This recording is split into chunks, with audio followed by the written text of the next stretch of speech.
Yeah, having a great day, Grayson. I'm having a day. Oh no. Talk to us. What's going on? What's going on, man? It's just endless. You know, it's every day I wake up, 6 o'clock in the morning my time, and I've got, some dumb shit that I got to deal with. Wait, there's new shit. Wait.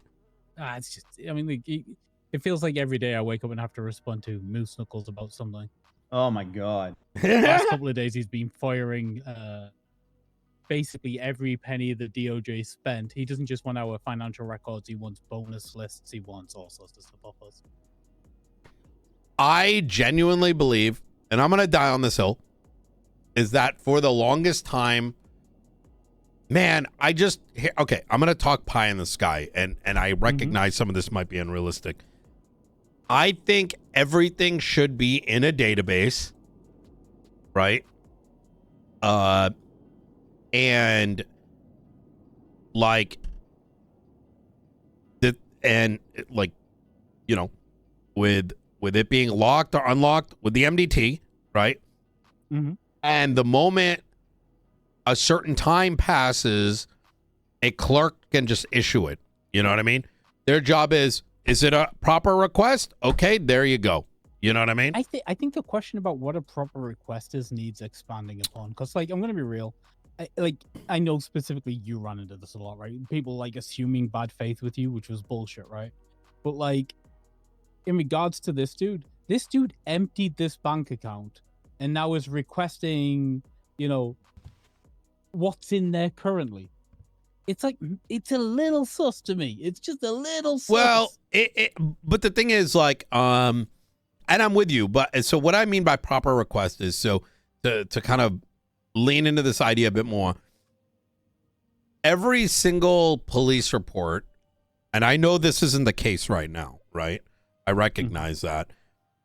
Is that a clerk, let's say Nino Chavez, lawyer for Bob Smith, comes to any one of the clerks and says, whether via email or even through the MDT, or even on the Pixel tablet, right? You put in a thing and you're like, for forehead, right? I can upload his signature or whatever. And I say, look, I'm requesting X, Y, and Z. It gets submitted, and the county clerks literally just immediately release those documents. The only way that it is not released is if it has like a specific tag that says active investigation, and similar to a warrant, it's got a timer on it. So, like a warrant, you can set it up for 30 days. And after 30 days, that tag just automatically falls up. Same concept, right? So effectively, transparency, Yeah, exactly. So that way, like the actual, because this is like admin work, right? Like that admin work, 80% of it should be baked in the system, and it's handled by the clerks, and DOJ just oversees them. Like, you know what I mean? You look at like the logs or whatever. Okay, no one's doing any weird shit. Okay, fine, perfect. You know what I mean? Because I recognize y'all having to deal with the admin work is kind of got to be shit, right? It's not amazing. It's not amazing. And I mean, you guys know this, right? While we hope that shit rolls downhill and the people, the people we hire will pick up the slack, that's not the way this works. It's always the people at the top having to do it all. Yep. We know that. Yeah, I know. We made the simplest system in the world, the bills. How easy are they to use? But for some reason, nobody... Never mind. I don't want to get mad today.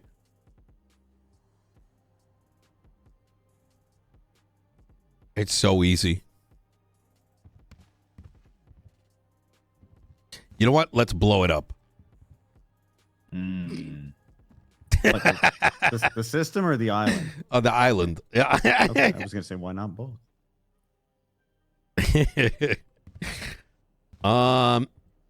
So he's just like mass requesting information. Everything, yeah, everything. I mean, he's even requesting like internal communications from the justices. Like, you're not getting that's an internal, governmental communication. But he's asking for everything to see what he can get. Sounds like a tantrum. Yeah. As shitty as it may be, and this is, I think, going to be part of, I think, the search and seizure conversation.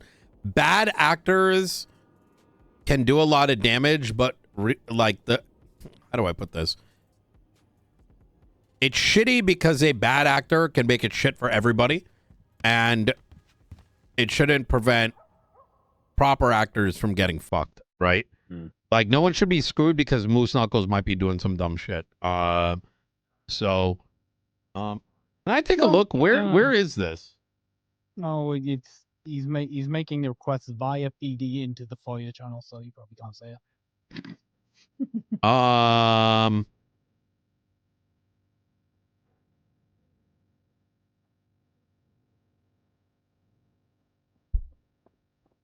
It just feels like every day there's something, right? Every day.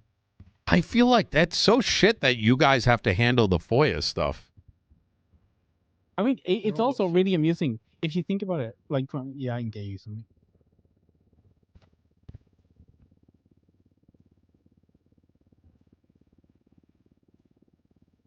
It just seems so insignificant for you to respond to something that he shouldn't even really be able to like continuously argue about, especially for something he has no ground to stand to really ask for as much. And I get like you would. He's a provide it, citizen. right? He's a It's not citizen. much. There's legislation that says a certain amount of the Yeah. information should be publicly accessible. I get all that, right? But I think specifically this dude, because he's actively got treason for robbing that bank account, giving him information about that bank account's a little off. I agree. Asking you the status of the bank I just robbed. It's the other thing. It's the other thing, right? Like legally, it's a very interesting question because if there was anything in there that could incriminate any of us, he's asking us to provide information and evidence that would incriminate ourselves. It's really odd in a lot of ways.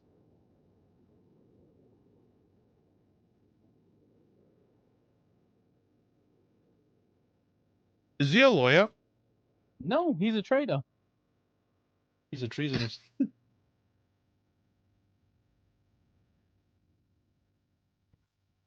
Quote of the day. Love that. That's annoying. Okay. Shortest treason ever. It lasted for like 3 hours. That is true. Mental. Confused as to why he had it too. I don't know. He just said, "Why is this? Why am I getting treason?" Motherfucker pled guilty. Now he's asking for records for Literally for the bank account he robbed. It's like he's scoping out. He's scoping out his next heist. Try to get a feel of where to go next. Is this this is mostly questions for curiosity, right? Because I'm trying to think of like, how could these things be easier to handle, right? Are there clerks? Like, could clerks be handling any of this? Are clerks even a thing anymore? Like, I don't know. They are, but like, we're trying to reinvigorate. The role would need to have access to the state panel to be able to pull like bank records and stuff, like what's it called, like the LS account, DOJ account, and stuff like that. Mm-hmm. Then they would need access to police reports, and that's a level of trust I don't think the PD are willing to put into them. With respect, it's not the PD's job to have an opinion on that, in my opinion. I'm going to just say straight up, I genuinely believe, and you guys got too much shit on your plate that, okay, I might be speaking a little bit out of turn, but my position is as follows. There's justice work is, you guys already got a lot on your plate. Judges have a lot on their plate. At the same time, people should have the right to get reports and information, right? The clear solution is, you know how there's corruption rules in parts of government, or there used to be? Yeah. Mm-hmm. There should just, like, just straight up, this might even be a governmental request. there should be chief clerks that have signed a non-corruption pact, right? And just fucking let them do this. Because there's people in this city that are interested in that kind of stuff, and let them handle it. You know what I mean? Take that burden off of it. And if PD's like, oh no, someone's gonna suck my dick, right? Like, this is something that can be resolved in the city. If someone starts like leaking shit, you know what I mean? But if there's a non-corruption pact, there's not a problem anyways. You know what I mean? Yeah, like it's so hard to tell if someone leaked shit because there's no, like, maybe the MDT does record it, but you don't even know, like, someone just looks at a title of a report without even clicking on it. There's no way to. Well, I would advocate that it would need a little bit of software update, right?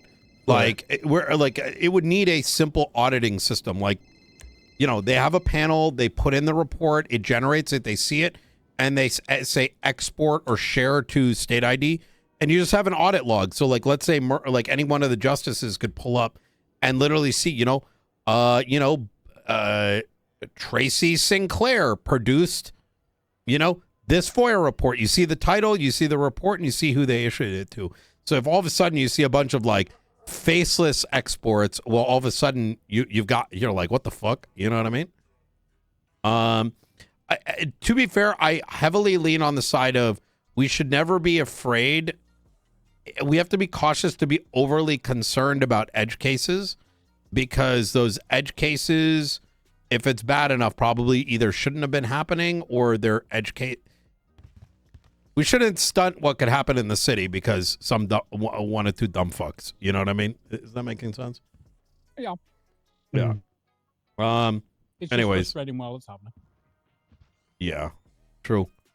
Okay. Well, You want to talk about search and seizure? Yeah, please. Okay, so do you want to run down of what's being contested and stuff? Because I can go over that quickly with you guys. Yes, please. Sure, yeah. Okay. So, As a preface, I'll say a lot of Remedy's concerns come from, but this could be abused. Agreed. That doesn't surprise me. So she's contesting the introduction, which it hasn't been amended at all. It's the same way it was written initially. She's then contesting section A4B, which states unless the phone or SIM card was abandoned and or not in use by the original owner, has not been amended. That's the same way it was. Apparently, The issue is, do you want to talk about yeah, that? the way she explained it to me was, as it's written right now, a cop could find her phone in the glove box of someone else's car and look through it. And I said, we're just not going to entertain that. But she's not willing to hear that. Which one is it? The absent circumstances, law enforcement officer required to do a search warrant to review the contents of a phone or SIM card, unless the phone or SIM card was abandoned and or not in use by the original owner. She thinks it's too vague and is open to abuse. Could you please reference the section and number? Section Article 1, Section A4B. What's your state ID, Nino? I'm not sure of them. Yeah, I got a copy of it. No, not that. I'm talking about I've got the contestable sections I can share with them. Oh, it's going to be 1166. Okay, Michael, what's your state ID? 13200. Danger? 12583. My general point, by the way, what I'm trying to say in RP is like, if it's that bad, we should then a solution should be found. So everything is easy to export. Anything that's written in a colored text has been edited or amended in the new one. All white text is basically what it was originally, unamended. Oh, that's useful, actually. Yeah. Okay. Unless the phone or SIM card was abandoned and or not in use by the original owner.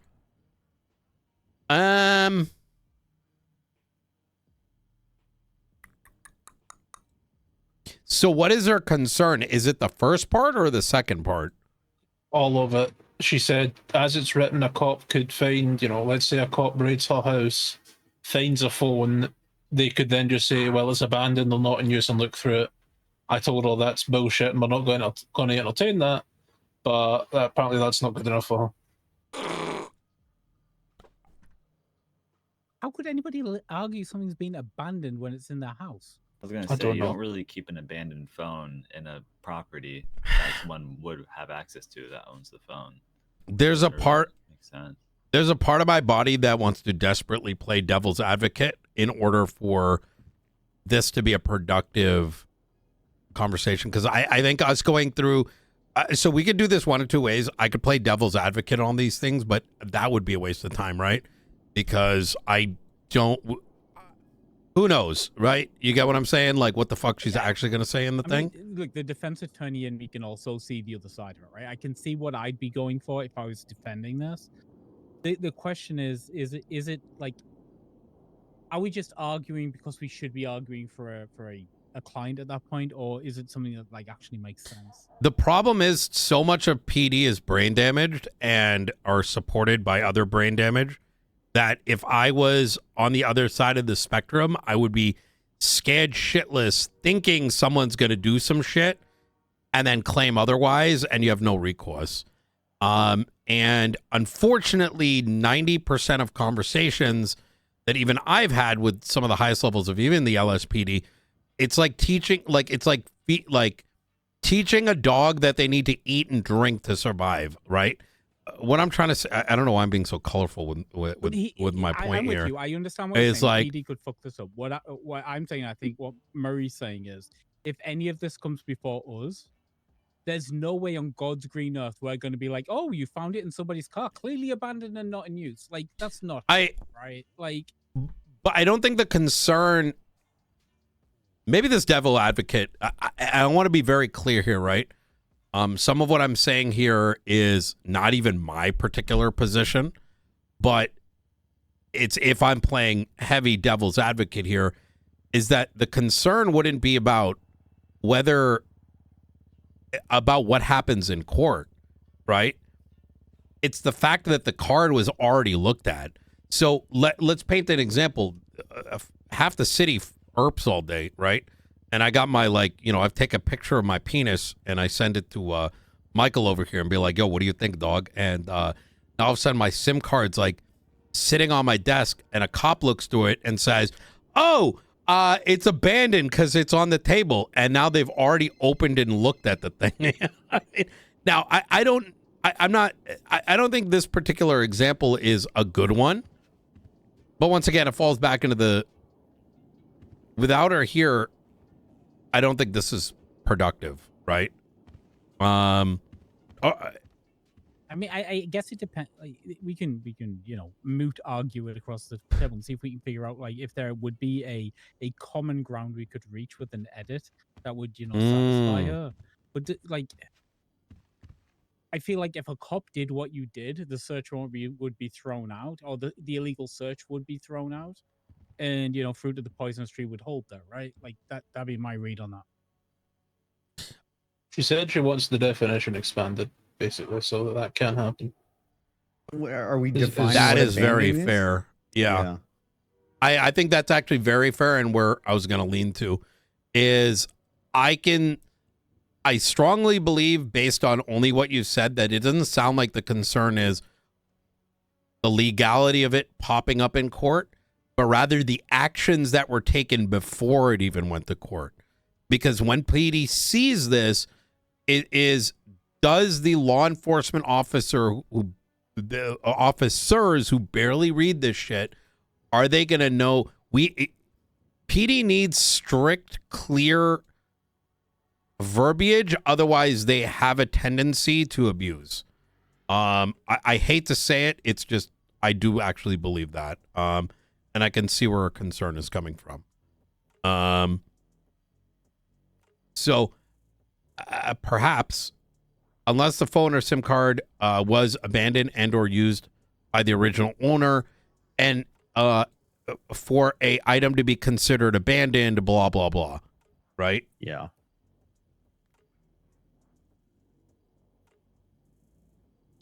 I think it just comes back to the whole like reasonable person stand. Like, would a reasonable person think this is abandoned? I think anything within an own property is. I would never consider it abandoned. No, agreed. Yeah. I'm I think, I think the general purpose of this was, phones were getting found in, skips, bins, but left at the bottom of the ocean.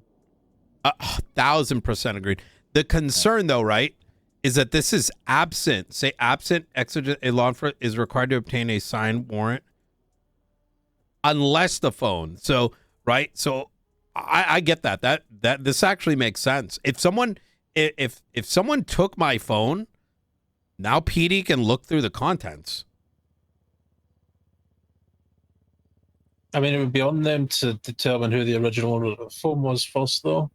If I gave you my cell phone, according to this language, tell me if I'm wrong here. Maybe I might be overcooking. But if I gave you the phone, if you, let's say you took my phone, right, Faulkner, let's say you're on your crim arc, right? Yep. Like, you know what, fuck the DOJ, and now you've taken my phone, like, and I'm like, hey, Faulkner's got my phone, and now Jimbo takes the phone back and says, well, you're not the original owner anymore. I'm going to open this up and look through all your ERPing. I would ask Jimbo to prove that that's not my phone. I agree with you, but it says, absent exigent circumstances, law enforcement is required to obtain a search warrant unless, which means because it says unless, they don't need a search warrant. They don't have to tell anyone. They can start looking through the SIM Right, but card. if I've only got my phone on me, they've got this report. Like, let's say I've only got one phone on me, right? And it's your phone. But they don't know that's your phone. It could be. But they don't know. I think, once again, this isn't about, like, I think everyone in this room would agree that if this saw the light of day of court, you're looking at civil disputes, et cetera, et cetera. I squarely think, and tell me if I'm wrong here, that I don't think Remedy's concern is the DOJ. It's her concern is law enforcement reads this and takes actions, and the only resolution is now I have to go to court because a cop did brain dead shit. You know what I mean? Which would result in case law anyways. Right? Yeah, I mean, to me, the like abandoned or not, like not in use by the original owner. It's the lack of DOJ oversight required to look through contents that may be personal. I think, you know what I mean? Is that, may I ask a question? If someone found a abandoned phone or SIM card, is PD asking to be able to look through it? Like what is the goal here, I guess? I guess when like if PD find a phone, I mean, we don't know if they're actually just opening it up and looking at it. We'll get, because I don't know if we've seen a request for us to pull records from an abandoned. I need to look back. Yeah, but it doesn't ring any bells of like, can we get these records? This was abandoned. I think they just take it and physically look through it. Yeah, but what was the rationale of putting it in there? Was this in here previously, or yes? We didn't write it because it's right. That's been there since the beginning. Oh, this isn't amended content. This is original content. I apologize. I thought. Okay, so wait. Then she can't contest it. This is my stance on it as well. 8 out of her 17 contests are about things that are from the original legislation. She has to audit it then. Yeah. We know. Oh. Yeah, so yeah. That I wow. Okay. Listen, no one in this room wrote this shit. No. I think we may not be fully in agreement as to where this could end up. Maybe we do. I don't know. but it's irrelevant given the fact that it's not even applicable to a contest. I do think it would be good for it to be fixed, but at some point, I don't know. Michael, what I think I feel like you're. What is your general take here? Because no, we've run into this scenario before where someone tried to contest something in a law that was being amended, but the language they were contesting wasn't being amended. And I agree entirely that this is not contestable. It's already law. It needs to be audited. Yeah, like I told that's her, my stance. like, Full stop. You realize, like I told her, you realize if this is successful, it goes back to what it was originally, and half of the stuff you're contesting is already here. Exactly. oops. I think this is why this is a scenario. I hate to sound nepotistic. Why the bill system is so great, because I think if the DOJ pushed forward just these specific changes in bill format, we wouldn't have run into this scenario. But at the end of the day, I don't think it really matters because these contests aren't really relevant. I think she needs to be told that she has to audit this. The next part was Article 1, Section C, number 6. The original language was an investigative warrant shall be valid for 30 days after its signing. We changed that to say up to 30 days, so it's not just a default 30 days. But she thinks 30 days is too long. She would rather see it be 14 days. But this is shooting yourself in the foot. Is it not? Because what this is saying is that we can now make it less than 30 days. And if we contest it, it's always 30 days. It's like adding in some judicial discretion, right? Which is, kind of probably what you want. You want something where we can look at it and make a subjective decision on the events and case in front of us and figure out what's actually applicable and what makes sense instead of it just being a flat 30. Well, I agree. And I think what you've offered is what the middle ground would have been anyways, right? You said we want 30. They say you want 14. And I think you would have landed on something like this anyways. So, yeah, she thinks that 30 is too long regardless. She thinks it should be max 14 because apparently if someone is sitting watching some gang, 14 days is enough to see them do a crime. No, that's bullshit. Listen, I used to be into shit many years ago. In a perfect world, law that the bar for the extension of an investigation raises every 30 days in which someone in the judiciary is signing off on an extension for a what is the word I'm looking for? Statute of limitation. That is the perfect world, right? So, like, even with arrest warrants, that's the way we treat it, right? So, a PD want to extend an arrest warrant, we take a look. Initially, we check there's probable cause in the warrant, and then probably the first extensions can be very easy. But the second extension gets harder, and if there's a third extension, it's way harder, right? Like we assess these things and we make these subjective decisions day to day. It's just kind of what we do. I do want to retouch on what Michael said. I do agree that this should, in future, I would heavily recommend going through the route of bills. It's a little bit more writing, right? But it's like 10%. The big edits, unfortunately, with such a critical document, I think we're in agreement that some of this is bullshit, right? Or misunderstanding, or whatever it might be. But it could limit some of the exposure that we're unfortunately seeing here. Yeah. I don't disagree. I think we skip on this. Like, I don't look. You guys, literally, you gave more power to the citizens with this line. Am I reading this wrong? It says it's 30 days. Now it's saying up to 30 days, which means now it's okay. Let's just go to the next one. Right now, if PD sign submit an investigative warrant, we sign it. It's 30 days no matter what. Yeah. Now it's up to 30 days, and PD needs to justify it. That's beautiful. That's how it should be. Yeah. Exactly. Yeah. Why is this being? Am I, Michael? Correct me if I'm wrong, or anyone in this room really. I I thought we made it that when you contest, you have to give your contestable reason. Does that do we know? So she gave the sections, and then I spoke to her and got her reasons why. But don't they have to put that in the thing, or do we hear that in the We hear that in arbitration? Need to double I believe. check. Yeah, we hear it in arbitration. She disagrees with the idea of delayed notice at all. She thinks there's no need for it.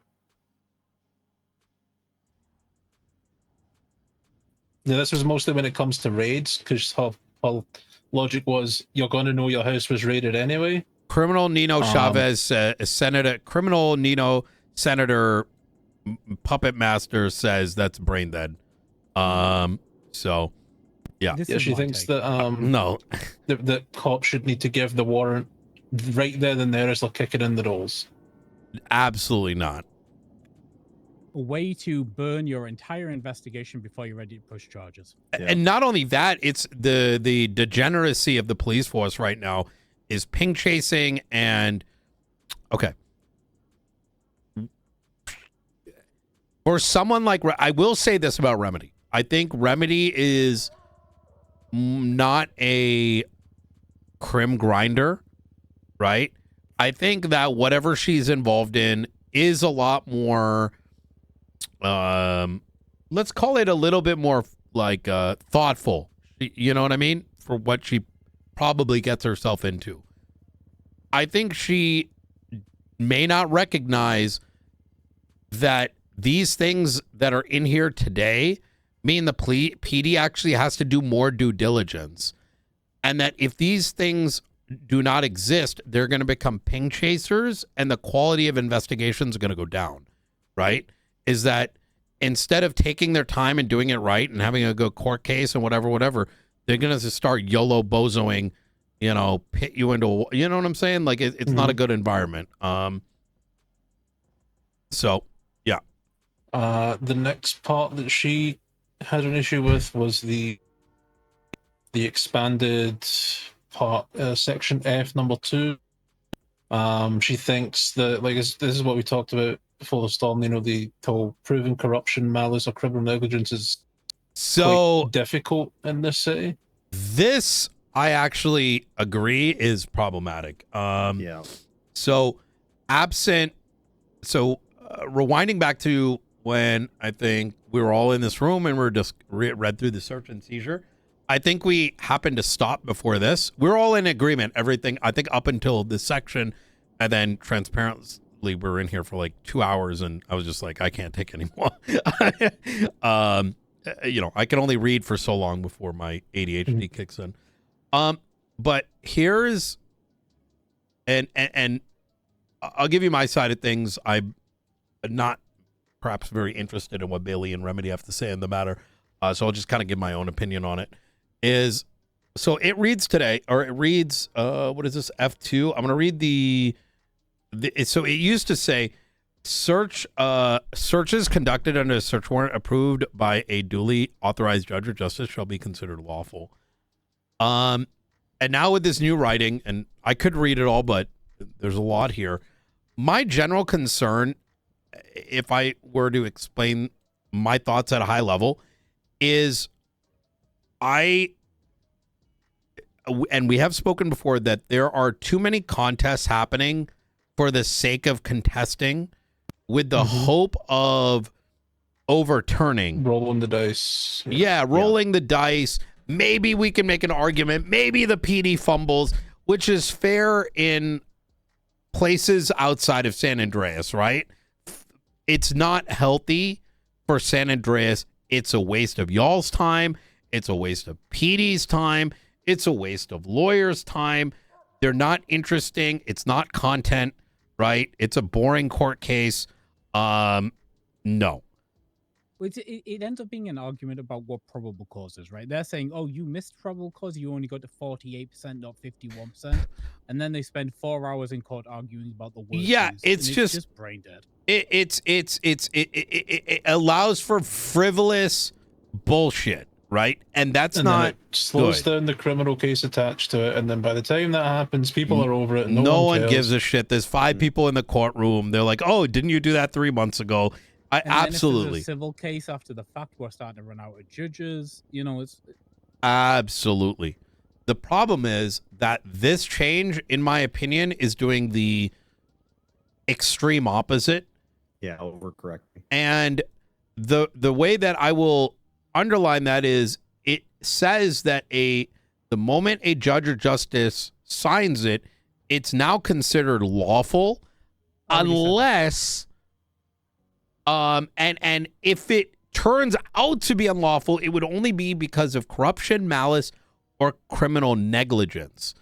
And in this city, corruption, malice, and criminal negligence is a virtually like 0.1% chance of proving because there isn't enough. You get what I'm saying. You could take a flashlight out and slash clear everything. You know what I mean? Like it's there's a lot of So my take on this is when it says it's lawful, it's already stating that it's switching the burden, right? So if you're challenging, you now need to prove it's unlawful, right? You can just remove that last sentence. That's just providing extra context to give people an idea of how to do it, to be fair, right? So if you remove the last sentence and you just say which one? proofs on the appellant.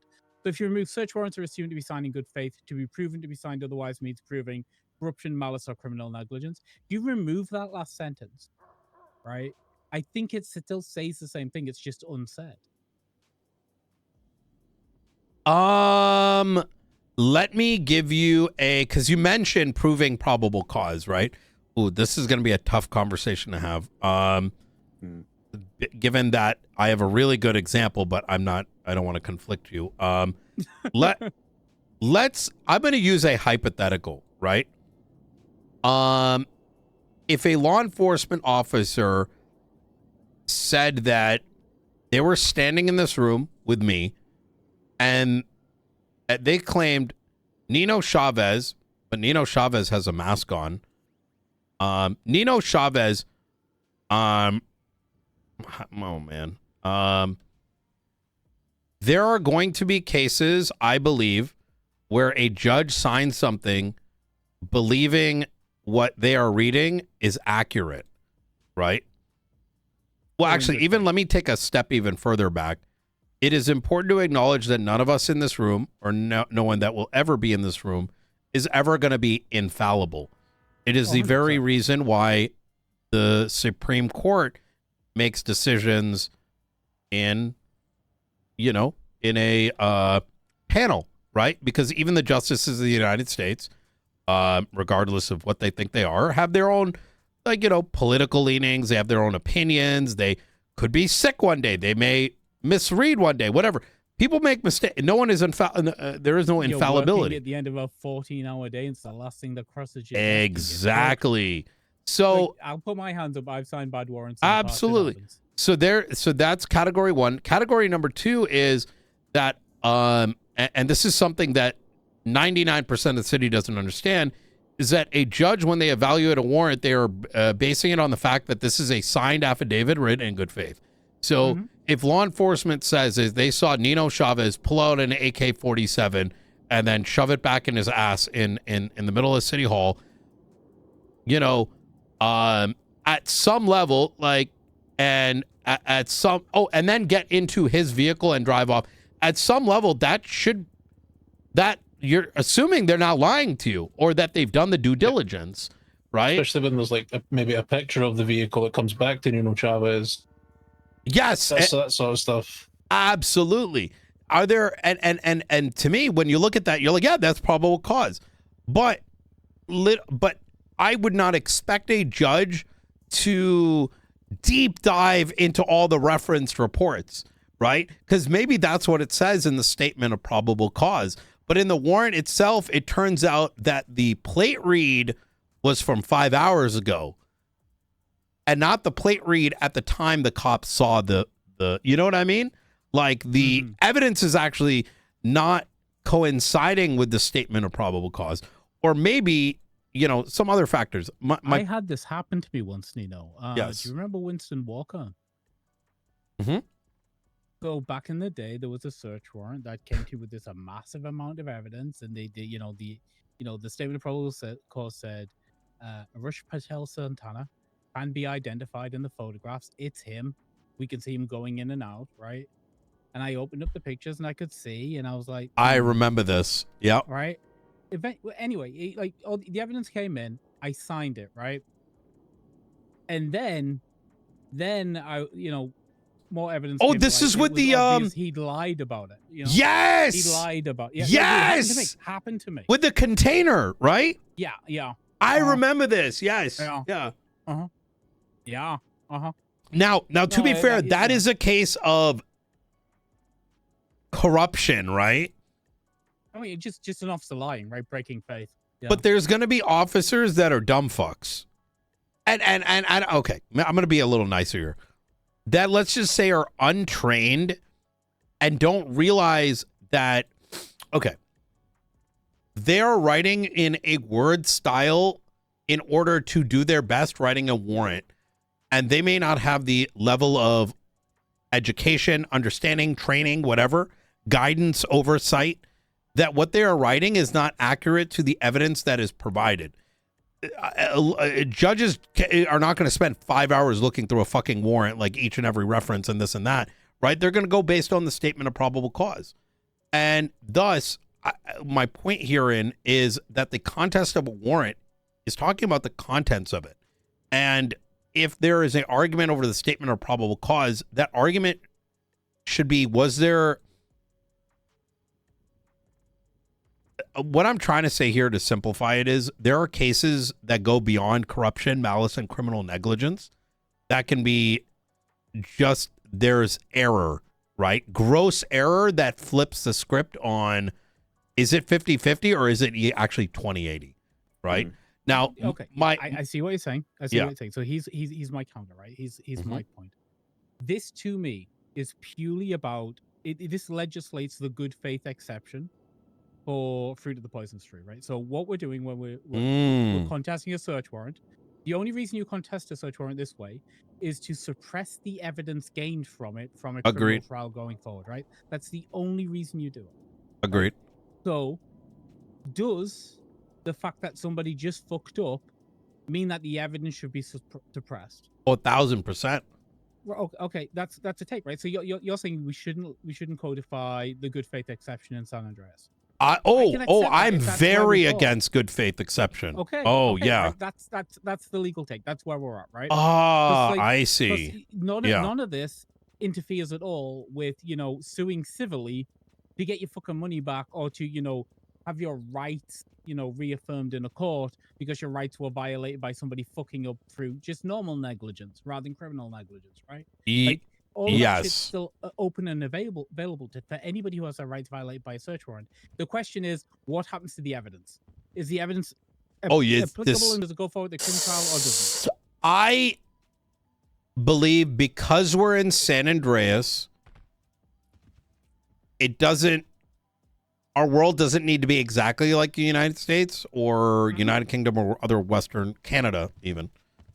And that we should be open to the idea of creating our own based on what I think is sensible in San Andreas. And I just want to kind of put that on the table, just, to help expand our mind in case it's not. I think if we stripped all that back, I'd still want it to, notate that it is now on the, even if we remove all the, the extra burdens there, that we keep it that, the burden of proof is now on the appellant to prove that what they're saying happened, right? Or didn't happen.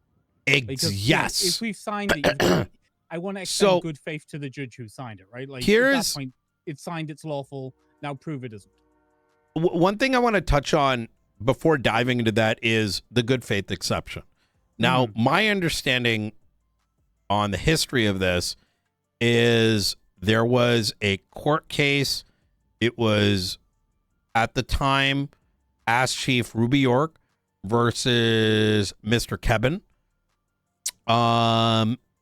Overseen by then Judge Is this Weiss? Weiss, yes. And the way the court case went was there was a shootout or something. Oh, yeah. Mr. Kevin's blood was on scene. There was no, where was the, there was no, the evidence was so low that it didn't even come with anything other than his blood was at this place where there was a shootout. There was no, this is where he was shot at. There was no, here's some other, it was just, there was blood on this scene. Like the guy could have had a period. Who knows? Right? And effectively, because of that came the warrant. And from the warrant came all kinds of other charges. It turned out that when they looked at the reason for the warrant, and or it was either warrant or the original charge, it turned out that, you know, they threw it out. They're like, what do you mean? There's just blood. Like, there's blood all over the place in the city, right? Cops leave it on the ground all the time. They introduced a good faith exception. Good faith exception, I believe, is reasonable if, like, let's say you're executing a warrant and that warrant, like executing like an arrest warrant, and during the arrest warrant, like it escalates into a shootout. I don't think you should be able to make an argument that, like, well, we only shot because you tried to execute a warrant that never should have been made. That's dumb, right? Yeah. Because you can still, it's not even a good faith exception, even though that's what Weiss said.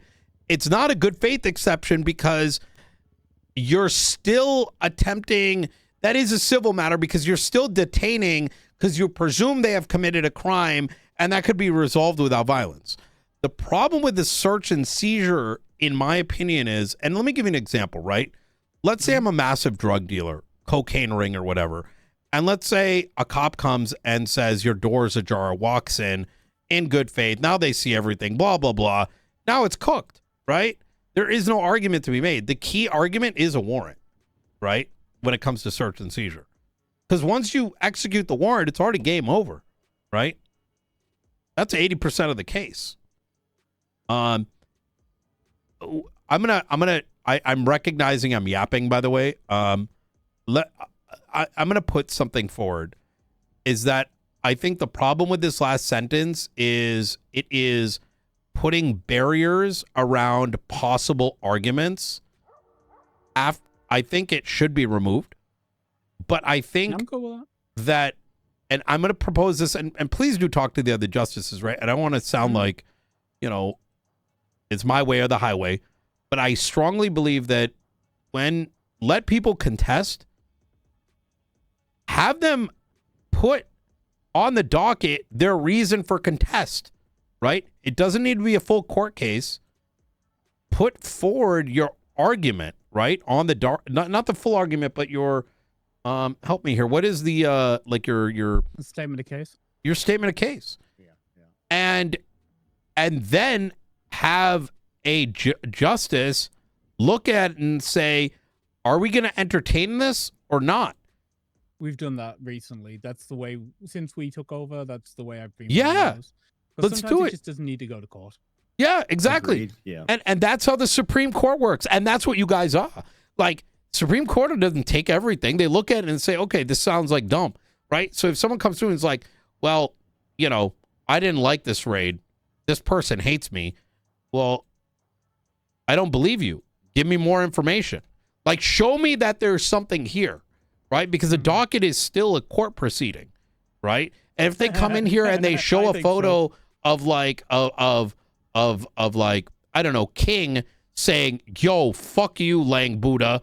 Like, I'm going to come and raid you. And that's like, and he puts that onto the docket. You can be like, all right, we're going to listen to this in court. Right? You know what I'm saying? Like, that's how it should be. No, I'm with you. Right? And I think you guys can be that filter. And if that's not working good enough, come back to the table. Right? You know what I mean? I don't know. Am I? No, like, I'm totally flexible on this. Because I kind of think that, like, I think the most important thing, all I was trying to do, like, intentionality here was expand upon what it meant to say that, you know, it is considered lawful.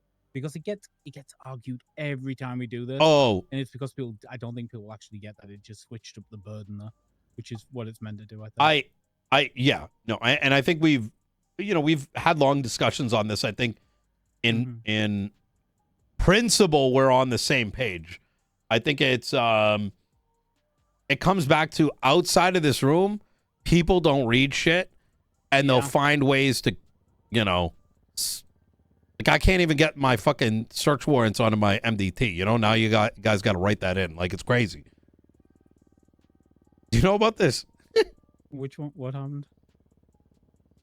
I've got a case, and the PD was like refusing to share the document with me, and because they didn't have to, and now it's got to get updated. So it's like, so yeah, you were getting exports instead of just getting it shared on the MDT. Yeah, I was just like, hey, can you send it to me? dead. And That's so brain dead. 90% of the time, people just give it, and now it's like, well, we don't have to do it. And I'm going to be honest with you. Why be obstructive that way? Why not just help the person out?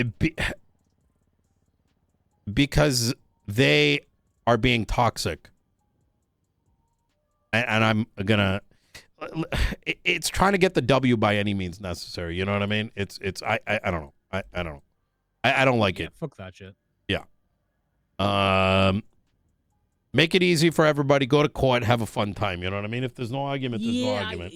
I'm gonna be real. Some of that shit, some of that just bad faith engagement. I hate it when the lawyers do. When you're talking to lawyers, and they're all like, "Yeah, I'm waiting until the last day of discovery to put this." Exactly. Stop being a dick. That's so dumb. You know what's another one on the flip side, just to balance the equation here, where like someone's got a warrant and they decide they're going to go to sleep for 30 days and their cousin will be around. Yeah. Like that shit makes my blood boil. It's like, guys, we're in this city for reasons, you know what I mean? And just avoiding those things is like, well, like if I'd have pulled that shit, if I'd have pulled that like last minute bullshit on the docket with La Bar or something, I'd have lost my bar license. Wait, what happened? You know when like the lawyers are all like, "Oh, I'm gonna wait until the last day of discovery to put all my evidence up to give them less time." But if I'd have pulled that shit when I was a lawyer, La Bar would have pulled my bar license. Oh, wouldn't have put it with 1,000%. Yeah. Give people time. Let people get their shit together. Give them the evidence the easiest way it is to digest. And if that's sharing in the MDT, share it in the MDT. Yeah. It's Faulkner, we do you want to recap for Faulkner where we kind of landed on here? I think we're probably just gonna we'd be open to stripping that all back to just the first sentence on F2. I think and that makes sense. I'm okay with that. You just like strip away the the corruption, malice, and criminal negligence. Let it stand on itself, and we set case law off it and stuff, and just leave it open. Well, we've where I think Faulkner, you as justices should be empowered that when somebody comes and contests it, they have to explain why they're contesting it. You can look at it and be like, okay, explain. No, this is frivolous, rejected. Right? Like the way we're not taking it. Bo Bummer, or when there was the the Carmine fucking AI attempt. Exactly that. Like y'all are like the and it could be an internal panel discussion too. Like, hey guys, this sounds like what the fuck is this? Okay, no, this is shit. Reject. Hey, this may have merit to it. Let's take it on. You know what I mean? Like, to be fair, we used to do that with all court cases. We, read the statement of claim, and if there wasn't probable cause there or a reason to go forward, we'd shut it down. But it kind of just got to we accept everything, which gets us in the weeds very quickly. I feel like a court case, it's understandable, but like if there needs to be a filter on this, let it be a human filter. You know what I mean? Mm-hmm. Yeah, that sounds good. The next section again isn't amended. It's just it is what it was originally. I don't even think we need to talk about these. If they're trying to contest something that's already law, it has to be through audit. Okay, so then the next one is F4A. All property lockdowns must be justifiable. The longer the lockdown, the higher the justification required. Once a lockdown exceeds 7 days, a judge or justice approval is required to extend it further. That's perfect.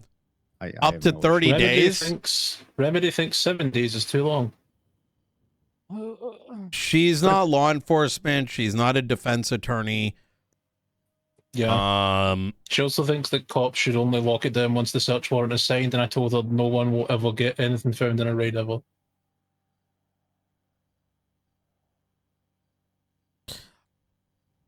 I'm going to be honest Like, with you people already guys. get shit out before the property's locked down as it is. Yeah, I'm going to be honest with you guys. The only thing I really care about in this entire thing is I want to see PD do really good probable cause warrants. Yeah. And if they can get the tools to get there, that's good. But they should be restricted from pushing dog shit.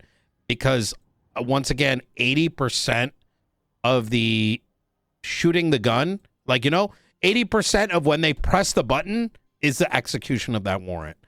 And in other words, they should already have looked through phones. They should have already done all that preamble so that once they've hit that raid, they're ready to go to the docket with their full court case.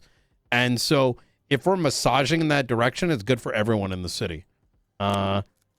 Anything outside of that, listen, if their statements are good, then let them fucking keep it for 30 days. Who gives a fuck? They have to justify it, right? So, Yeah, that's what we want people to put an effort to justify shit so that we can do our jobs and not just, press E to get a gun license. Mm-hmm.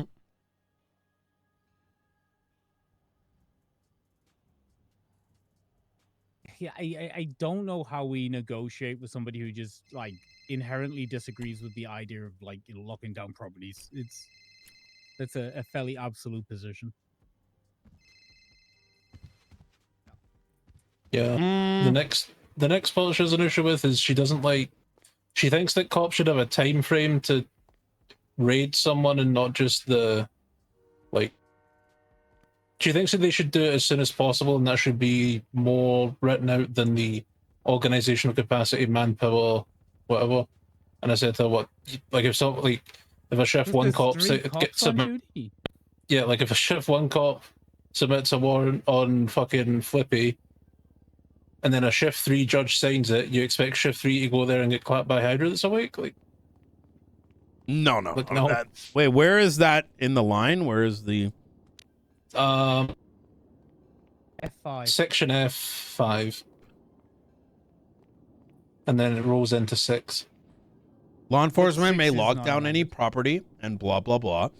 That is being actively written pending once the search warrant is no longer actively written. When a property may only lock down. Search for the property has been signed. Wait, what is she arguing then? She thinks she doesn't that want it to be they should, locked down beforehand. So no lockdown when it's being written. You want it. You can only lock down once it's been signed, and then you've got to raid instantly, basically. I am not. This is my devil's advocate kicking in.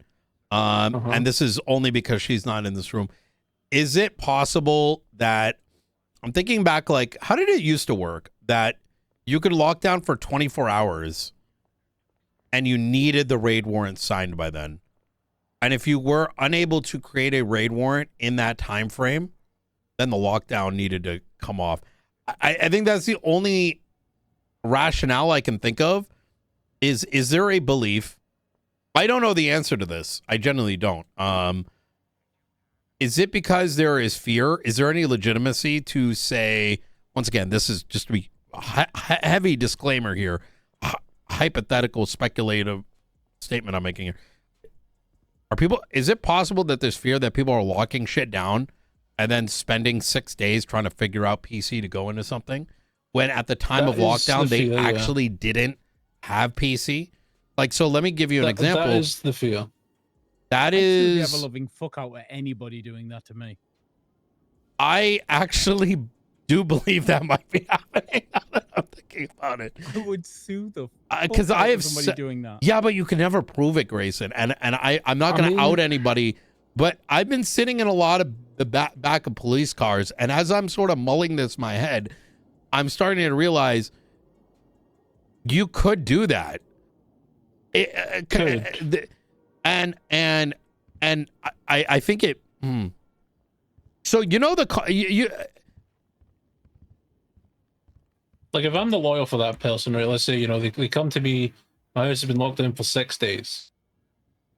I would go to the PD and say, why is it taking so long? And if I'm not getting an answer, assuming that they raid, I'm then either motioning to produce on the docket or FOIA the like MDT history of that report to see was it act like brother, where are the gaps in time?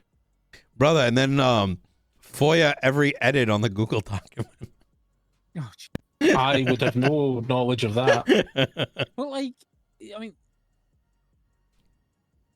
is this one of these things like somebody opens up a search warrant, starts writing, goes on holiday for a week, but it's been locked down the entire time, comes back, finishes it off?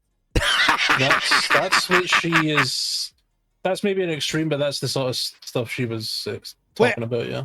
Were you making a reference there, Grayson? Because you know that used to happen, right? I mean, I had to deal with Randy Wrangler daily, so.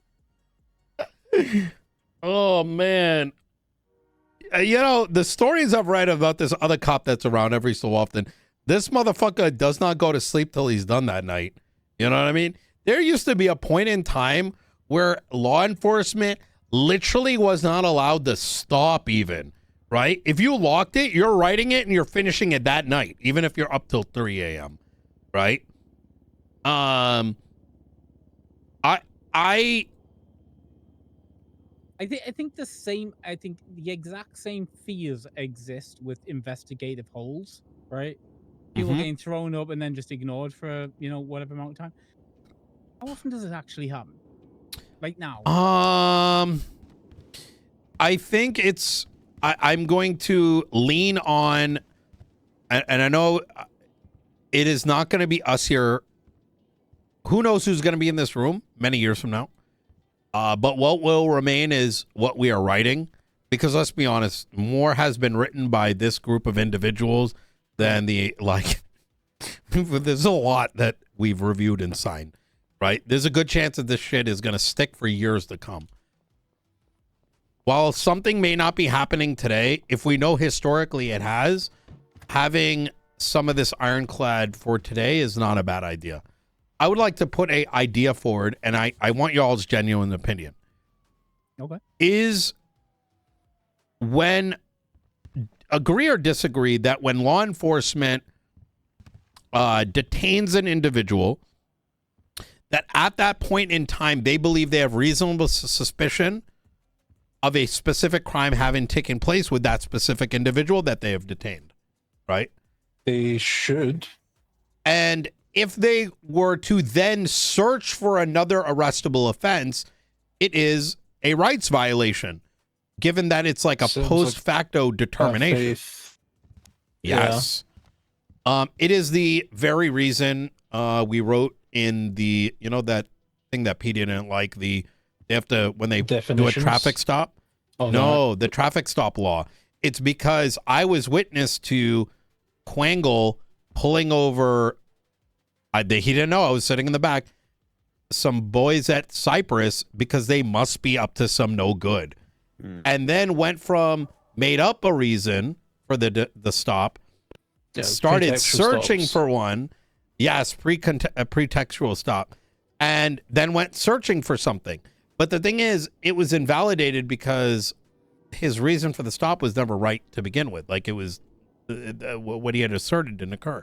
He just used it as a form of like detainment anyways to try and look for something. Correct. Wasn't even there. Yes, and he switched it up a couple times, would have thrown everything out. Now, the reason I bring up that example is the same could theoretically be done with warrants, which is where the fear might come from.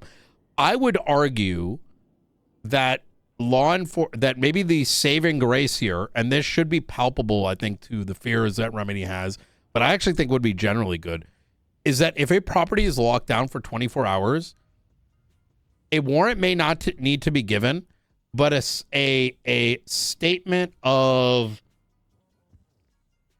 like, I don't want to say like a statement of claim, but I should be saying we're writing up a warrant because we believe there are drugs in this house, and involving this individual, right? And then the warrant is produced. I mean, what about like a check where every 20-hour property is locked down before a search warrant's provided? They request, you know, the lockdown from the judiciary. So at least there's a check and a balance there, so we know what's happening and how many properties are being locked down, when they're being locked down. So at least, Something like that, yeah. there, right? And like if it gets to 2 days and we're like, hey, where the fuck's this warrant? What the fuck you doing? Why Agreed. isn't it here yet? No, actually unlock that shit. We're sick of waiting. You know, I don't think that's a bad idea. the same way we treat, you know, investigative holds, right? Yes, that's exactly what I'm asking for. Yeah, I think because you can't just send someone up. You have to go into the, you know, send a notice out, right? And say, hey, we're doing this because of this. It's not all up on the docket yet. That's going to take 2-3 days, understandably. And if they need any more time after 24 hours, they've got to ask for more, right? Right. But if I send someone up on a hold for murder, and then all of a sudden I'm going and saying I'm charging them with drug trafficking, you're going to be like, wait, what the fuck? Wait. Okay. Yeah. I don't hate that idea. We could bring that up in arbitration. Am I overcooking your Faulkner? You spoke with Remedy. Is this kind of in line with her fear? Do you think this would be a resolving factor? Legislating in some like pressure relief valves there, so people just don't end up with their property locked down indefinitely is probably safe. Yeah. What are the properties, and what is the primary charge that they're asserting the search warrant for? Right? Boom, boom. Right? Yeah. And if you know it's for one of those things, it's not even long. It's just, hey, it's these properties and it's for drug trafficking. Right. And while it's not giving, you know, somebody the heads up as the private resident who owns the property and maybe it's like being investigated for something, at least they should know that, like, you know, a neutral party's got an eye on it and they're not going to allow their fucking rights to get violated indefinitely. Well, and not even necessarily, for me, it's not even the eye as much as it is that they are stamping what their PC is, right? Not their statement of PC, but what the charge they're seeking, so that someone doesn't just assert something illegal's happening here. I don't know what they did, right? Like, so I'm going to use Manor as an example. Bunch of masked individuals go into a manor house, right? Pop out. You're like, yo, that's sus. I want a promotion. I lock down that property. I may arrest one of them, and now I work backwards to make an assertion for a rateable reason, right? But the problem is that at the time of lockdown, you shouldn't. Right? I'm sorry?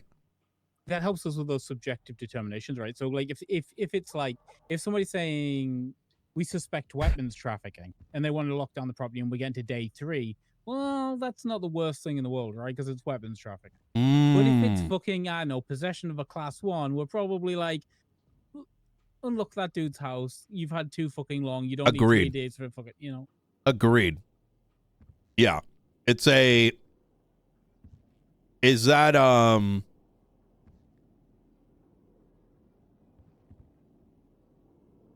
Michael, what are your thoughts? Faulkner?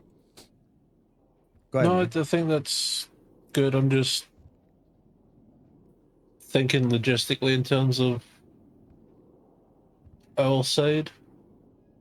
Like, I mean, times and people actually doing it in a timely manner.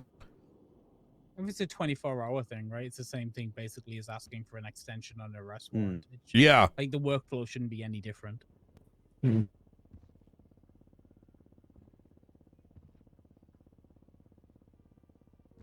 This is healthy. Section 7, oh no, that's something that already exists, so it's not worth talking about. Next one's 8, right? Yeah. 8. Yeah, 8 is the bit where she said that that they should produce the warrant as soon as they raid. She agrees with the receipt taking 72 hours, but she thinks the warrant should be produced, you know, upon kicking door in, because that happens in the US. But like, The statement of probable cause, 90% of the time in any search warrant we ever get, contains basically an entire investigation. If you give it up at that point before they're ready to push charges, the PD will, literally stop. The meltdown will be real. Sometimes I wish I was wearing my other hat. I don't. Generally speaking, we have not seen any significant court case yet, right? And I have read a lot of books. We haven't seen like a Michael Simone case. We haven't seen like a Sanguine case. We haven't seen like anything that genuinely was like months in the making, right? Is that fair to say at least? Yeah. I mean, maybe the princess one. But even the nothing on that scale. And so there is a tool, and so first off, I'm totally in agreement with you guys, but one thing that I think PD should be reminded of, perhaps, and maybe something that needs to be considered for a future version of this, is redactions, right? Yeah. So, for example, let's say, Bobby Brown is arrested for weapons trafficking, but law enforcement knows that Bobby Brown is, this is Mr. Huntley. Sorry, one sec. Hey. Hello, are you in the top meeting at floor? the moment? Yeah, top floor. I want to get sheriff interviews started. Are you guys going to be long? Probably another 15 minutes. Yeah. Probably another 15. Okay. Yeah. And we'll give you a tilde of what went down. I'm sure. Okay, cool. I just need to decompress because I just had a chat. I'll be honest. I just had a chat with McNulty about the 25% thing. You shouldn't even give a fuck about him. The guy's brain dead. No. I'm just gonna keep it as it is. That was about you, Michael. Like Probably, it's good. It's good. The legislation's thing. Like, I'm not even gonna entertain it. Hey, dick to table. You're the boss. Remember, and remind him. All right. That's what I'm doing. All right. And yeah, we'll see how things go. But yeah, okay. 15, you think? 15. Right. Easy. Get everyone in that room to come pull up. Yep. Bye. All right. You're such a good dad. You know that? I know. I'm gonna bring him a sandwich too. So Bobby Brown, weapons trafficking, right? But it's actually involving Nicholas Simone, right? He's now the big guy, Okay. And PD knows this. And let's say some of Bobby's raid warrant required information from the bigger case. That bit involving that case should just be redacted, right?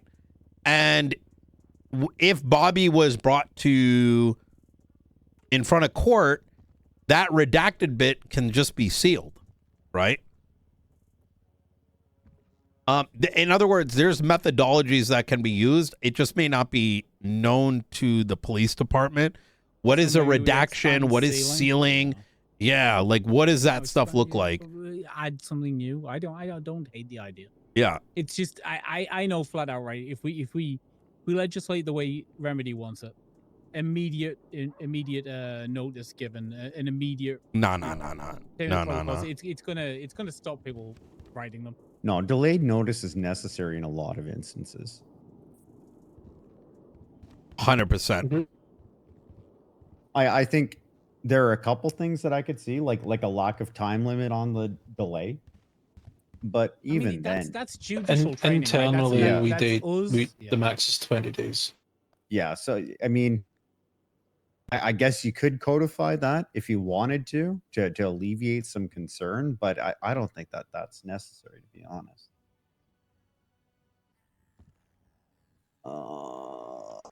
Yeah, I don't really have much issue with this one. I'll be honest. I mean, like, I'm gonna be real. There are always exceptional circumstances, right? People can go raiding for guns. Like, oh, we think they're selling guns. They go in, they kick down the doors, they get those guns back to PD, and it's a murder weapon. Yeah. And shit spirals quickly, and it's gonna take more than 72 hours, right? Like, it's just going to. You've got to have those exceptional circumstances in mind, and not just they're kicking in your doors and you're gonna get charged with whatever they found that day.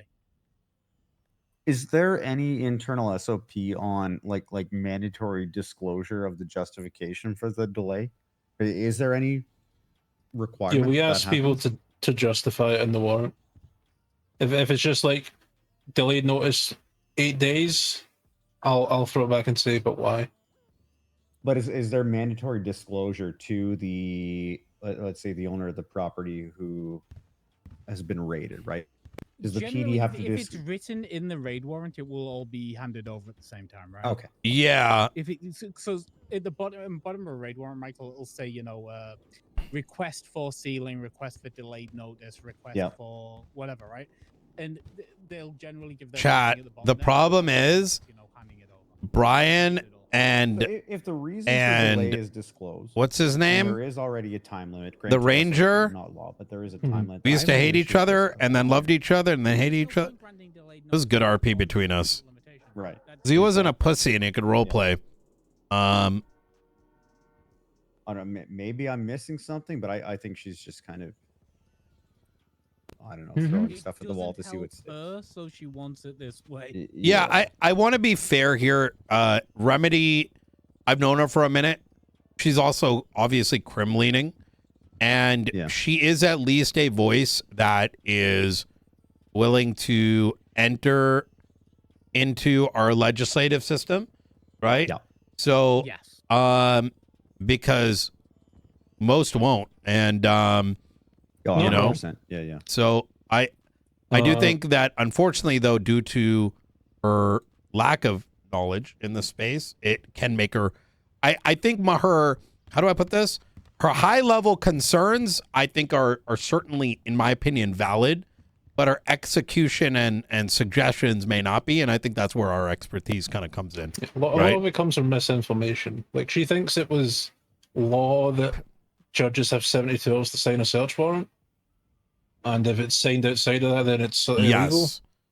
I mean, like, that's just not the case. And the truth is, you know,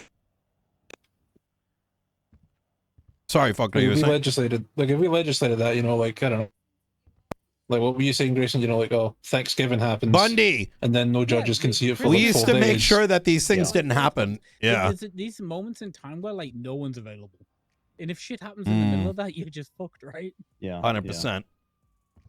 And I'm just, you know, I think we all know PD has the same problem, right? You know what I got told? I wish one of you guys were there. You know what they told me at the meeting last week on my last day? They go, you guys made the law so complicated and there's so much legislation and like there's like 50 pieces. And I'm like, what do you mean? We fixed that 2 months ago. They're like, also don't need to know everything all at once. Yeah, exactly. It's also not really dense legal easy. It's like, not. It's trust me, it's not. Oh, well, yeah, I mean. My biggest frustration, and I you probably see this with like seizure, right? Is like there was so much unsaid, and yet, like, yes, my understanding is that, like, we were told if it's not written down, don't do it. But why was so much left unsaid? Yeah, exactly. We are bringing what the things that used to be unwritten rules are now written for everyone to see and scrutinize. There is no uneven playing field where something happens and you're like, why? And the only answer is Nathaniel Crane. You know? Because a bunch of lawyers said so, or because the judge said so. It's like, no. I want people to understand what might happen, you know? Oh, I remember back when you were a judge and I was an attorney, where like we could go 6 months with a set of rules and then another 6 months with a different set of rules. 100%. But unless you were in the know and tapped in, you didn't know, right? Yeah. It was, you know, so and so said, and then we're just like, okay, like, no, it's like straight up, like it happened with us internally, right? It'd come down from the top, and you know, the Chief Justice would be like, okay, we're doing it this way now, and nothing had ever gotten written down, but like now all of a sudden, like the whole perspective shifted left, and everyone's like, why the fuck are we doing this? It's frustrating. I'd rather be really upfront and like show people which way we're going, you know? Which at least with, you know, people like Remedy like challenging this stuff means she's read it. Hopefully, she's read it enough to complain about it. You know, like at least people Yeah, can she see what we're has. doing. Yeah, yeah. Had a 45-minute phone call with her about it. Damn. I think- Her next two issues are sort of the same stuff that we already talked about with Yeah, the contesting of a search warrant. If we're getting rid of the idea of good faith protections, then like half of that disappears instantly. It's not an issue. Yeah, she had an issue with inevitable discovery, although the way she described it wasn't correct. So then She I didn't. I- Yeah, okay. yeah, because I told her it's like whether or not like the police may have made a mistake, but had it been done right, would it have been found regardless? Is the sort of way that goes. That's sort of idea. And then the last part is the whole rights of the dead thing. This frustrates the shit out of me. the rights So of the dead thing. so what she said was, if the dead have no rights, why is desecration of a human corpse a charge? Because it's a fucking ill to the state. It's an ill to society as a Yeah. whole. See, when people say I'm fucking your mom and they say my mom's dead, I'm like, yeah, she's got no rights. That's what I lean on. I'm going to be honest. My mom's So it says dead. the deceased says deceased citizens retains no right to privacy or property. So to counter it's like, well, do they still retain the right to dignity and therefore the remains not to be fucking traipsed across the street? I mean, the It's answer one of these becomes it's outside of the scope of this legislation. You know what I mean? Yeah. And it is that her concern is strictly with what is only defined in the penal code and in the criminal code. So This Yeah. came up specifically because of something that happened during the search of a dead person's property. Right? Like I'm telling you, there was an actual reason for this. Somebody went into a dead person's property, took something, and then we were asked, do we get to wait, keep is this public information now, by the way? I don't remember because everyone leaks everything. What do you think I'm talking about, Nino? Do you want me to say it out loud? I mean, look, Well, you're a private citizen. we If you aren't know going to it, say you it know first. Where are we talking about the BP? No, it's related to that. The probably cards and other things over at the There was money found in conjunction with that. Oh, weapons trafficking? It's evidence of a crime. If that's what what they found is accurate, that to me that's evidence of a crime. So they don't get to keep it. Although she did bring up a valid point in this, is what if let's say I die, right? But Liz Justice Gates still lives in the house, and she's got stuff in there. Like, if cops then go in my house to root through shit, they're also breaching her privacy. We do the not. property of the deceased shall be seized by standard procedures, right? It also says any outstanding legal claims will be disputed and resolved in court. Yeah. If you think you've got rights in that property or it's your property, you can dispute that in court. I'm going to take it a step further. So I'm going to play both angles. If you lived with somebody, and your shit was in there, let's say you're a roommate, and they died, whatever, things got seized.